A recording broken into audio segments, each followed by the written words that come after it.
Assalamualaikum warahmatullahi wabarakatuh. Sahabat Saus 10, sebentar lagi launching gerakan Ayo ke Sekolah.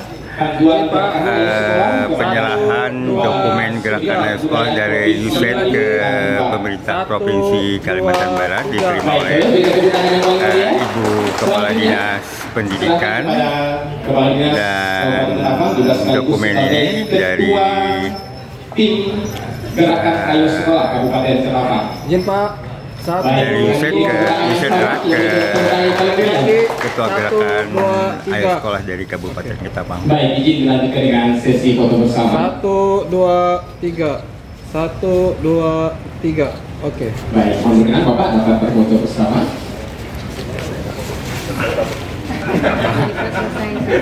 Baik, silakan boleh untuk panduan dapat ditunjukkan ke depan. Izin Pak, Bu. 1, 2, 3. 1, 2, 3. Baik. Assalamualaikum warahmatullahi wabarakatuh. Selamat pagi dan salam sejahtera kita semua. Sahabat Saus 10, baru saja di launching gerakan Ayo ke Sekolah. Ini Pak Maryadi, Ketapang dijadikan contoh untuk gerakan kembali ke sekolah ini, karena memang peningkatan IPM seperti yang disampaikan Bu Rita tadi untuk Kalimantan Barat pergerakannya tidak signifikan sebenarnya datanya. Nah, seperti apa rencana untuk mengembalikan atau membuat anak-anak ini lebih lama berada di sekolah? Ya baik, terima kasih. Assalamualaikum warahmatullahi wabarakatuh. Selamat pagi, salam Saus 10. Terima kasih Mas Min. Tadi baru kita launching gerakan Ayo Sekolah yang disebut gerakan para pihak ya. Dalam rangka pertama memang kita akan mengurangi angka anak-anak sekolah, mengurangi angka anak yang putus sekolah, dan mengurangi juga angka anak yang umur tidak sekolah. Prinsipnya kita dalam rangka meningkatkan IPM pendidikan di Ketapang, dan ini disupport penuh oleh Dinas Pendidikan Provinsi dan USAID yang juga pada apa yang menjadi perhatian kita selama ini. Barangkali ada anak atau saudara kita yang mungkin suatu hal tidak bisa memutuskan tentang persoalan, mungkin karena orang tua atau mungkin karena pekerjaan lainnya. Persoalan real ini yang kita bangun kembali agar siapapun dia berada di manapun dia, ketika dia usia sekolah, mari kita dorong sekolah. Dan kita bekerja dengan perusahaan swasta yang barangkali tidak sedikit karyawan itu anak-anak yang putus sekolah. Kita mendorong swasta bergerak juga untuk supaya anak atau karyawan itu juga mau sekolah, walaupun dalam jam kerja mungkin tidak, tapi ada waktu yang menyesuaikan untuk bersekolah. Ini yang barangkali harus menjadi prioritas kita bersama. Barangkali memang ada yang skeptis ya, nggak sekolah pun bisa kaya atau nggak sekolah pun bisa punya, berarti itu persoalan lain. Karena bagaimanapun pendidikan ini menjadi sebuah kebutuhan keniscayaan ya, sebagaimana kita butuh dengan sehat. Saya kira teman-teman Dinas Pendidikan, Pak Kadi dan Ibu Kadis Pendidikan Polisi paham betul lah bagaimana kondisi pendidikan di Kabupaten Ketapang dan Kalimantan Barat pada umumnya. Tadi disebutkan IPM kita naik itu sangat tidak signifikan. Karena apa? Karena angka rata-rata masyarakat masih rendah, kemudian angka masih tinggi, dan ini harus menjadi perhatian kita bersama. Tidak hanya para guru, kemudian pendidik atau pendidikan, semua pihak harus peduli.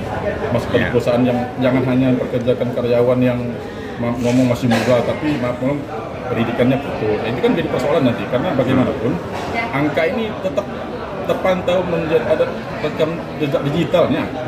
Dalam konteks Indonesia, ketika secara nasional kita akan tercatat sebagai negara yang berdikari, maka kita tidak ingin seperti itu. Makanya Ketapang memulai itu dengan dukungan di Provinsi dan di Seterat agar angka itu pelan tapi kita upgrade lah, sehingga juga membantu angka IPM Kalimantan Barat. Saya kira itu. Ya, makasih.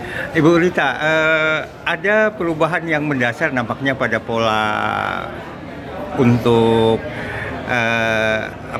menangani anak-anak yang putus sekolah di TKBM tadi itu, bahwa tidak seperti dulu lagi peserta didik itu langsung ikut ujian. Nah, tetapi mengikuti proses belajar. Ini seperti apa sih polanya? Apakah ini kita sudah siap untuk pola seperti ini? Karena selama ini kita kan mereka yang ingin menyambung itu hanya cukup ikut ujian saja. Seperti apa, Bu? Sebenarnya yang namanya pendidikan itu kan memberikan ilmu. Iya, betul. Kalau putus kemudian cuma tinggal ujian itu nggak ada kompetensi. Nah, Di betul situ nggak betul. ada. Ya. Sebenarnya kita inginkan bukan ijazah hanya ijazah saja. Ijazah kita perlu, tapi kompetensi itu yang Iya. sehingga nanti setelah keluar dari sistem pendidikan mau yang formal non formal itu memiliki keterampilan sehingga untuk bekerja itu lebih luasa ya, selain punya keahlian untuk bisa bekerja di perusahaan tapi juga bisa berwirausaha. Itu sebenarnya yang kita inginkan bukan Iya. hanya sekedar punya ijazah menyelesaikan pendidikan tapi juga tidak menjadi penyumbang pengangguran nantinya. Kita tidak ingin walaupun sudah selesai ini jadi penyumbang pengangguran, itu juga tidak kita inginkan. Sehingga pola yang dibuat oleh pusat itu sudah seperti sekolah formal. Nah, modelnya itu seperti apa sih, Bu? Gambarannya itu? Ya, nanti SKB Pak, SKB dan PKBM itu yang akan memberikan pendidikan ini kepada anak-anak yang masuk 3 kategori ya. Iya. Putus sekolah, tidak melanjutkan, tidak sekolah, PKBM dan SKB yang akan memberikan pendidikannya. Bisa di tempat PKBM-nya, bisa menumpang sekolah, terus ada guru-gurunya juga, kemudian sekolahnya itu 20% tetap muka, 80% belajar jarak jauh. Kemudian tadi saya juga minta ada pendidikan vokasi, ada keterampilan, bisa memanfaatkan guru-guru SMK kami yang ada di Kabupaten Ketapang ini, sehingga ada pendidikan keterampilannya sehingga punya kemampuan untuk keahlian. Sebenarnya upaya-upaya ini ya, ini untuk yang mendorong anak-anak yang masuk 3 kategori itu. Cuma di satu sisi kami pemerintah Provinsi Kalimantan Barat juga untuk jenjang SMA, SMK, SMP kita ada bantuan beasiswa, ada bantuan asrama, ada bantuan perlengkapan sekolah. Ya, jadi tidak ada, kenapa program itu dibuat agar tidak ada lagi keterbatasan ekonomi menjadi penghambat anak-anak di sekolah.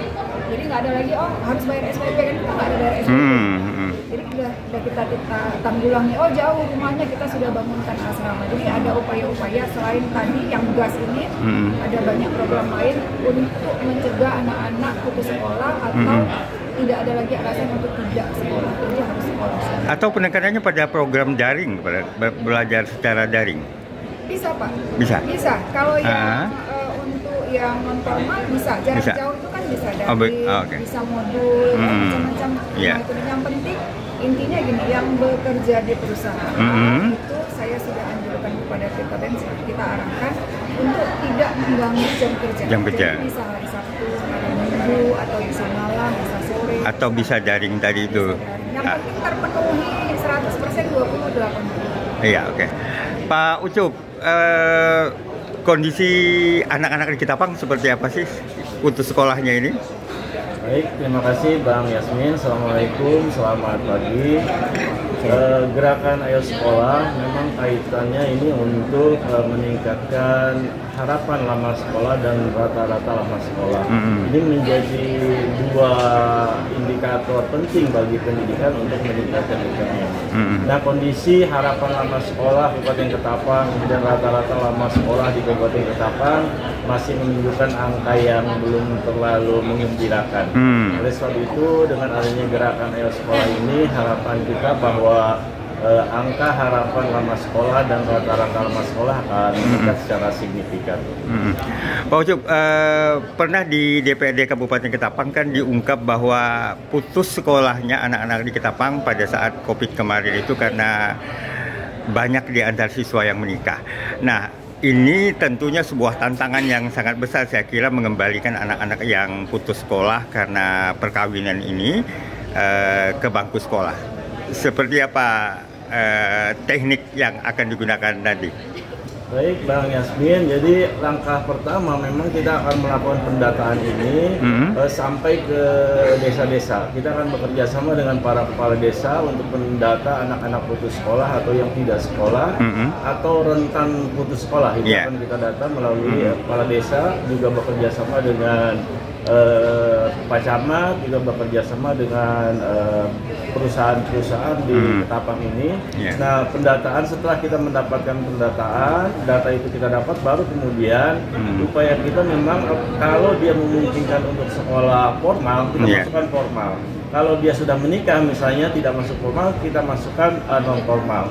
Oleh sebab itu saya sudah perintahkan kepada Kabid non formal, saya ingin setiap kecamatan minimal ada 1 PKBM gitu. Jadi kalau sekarang di Ketapang sudah ada berapa PKBM sih? PKBM kami di Ketapang sudah ada 10, cuma belum merata di semua kecamatan. Tapi kan masih terpusat di di kota. Beberapa di daerah sudah ada. Sudah ada juga. Melayu di Sanda juga sudah ada. Semangat lagi ya. Cukup sulitkah mendirikan PKBM ini? Tidak juga, kita permudah justru. Gitu. Kelompok masyarakat mengajukan untuk pengajuan PKBM, kita akan permudah. Siapa yang boleh mengajukan PKBM ini? Seluruh kelompok masyarakat. Seluruh kelompok masyarakat boleh. Kan kalau sesuai syarat-syarat yang kita perlukan terpenuhi, akan kita keluarkan izin operasionalnya. Nah, yang jadi problem mereka tuh untuk menjadi PKBM itu apa sih, Pak? Apakah karena tenaga pengajar atau kalau biaya barangkali ya Bu ya masih dapat ditanggulangi, tapi sebenarnya apa? Karena baru 10 dari 20 kecamatan ini. Sebetulnya tidak ada problem yang berarti menurut saya, cuma memang kesadaran untuk membangun, mengembalikan anak-anak yang putus sekolah itu. Tadi disampaikan oleh Bu Kadis, barangkali kalau untuk 21 tahun ke bawah itu sebetulnya ada BOP, jadi dibantu oleh pemerintah. Dan juga kalau guru-guru itu bisa disupport, tadi Bu Kadis menyampaikan guru SMK bisa support, guru SMA bisa support, guru SMP, guru SD juga bisa support. Berarti sebenarnya sekarang tinggal mendorong kelompok-kelompok masyarakat untuk menjadi TKBM itu. Baik, siap. Oke. Makasih Bapak-bapak, Ibu-ibu. Sahabat Solo 10, demikian bincang kami wawancara soal gerakan Ayo ke Sekolah. Semoga Ketapang menjadi pelopor untuk Kalimantan Barat. Gerakan Ayo Sekolah. Yasmin Umar untuk Solo 10.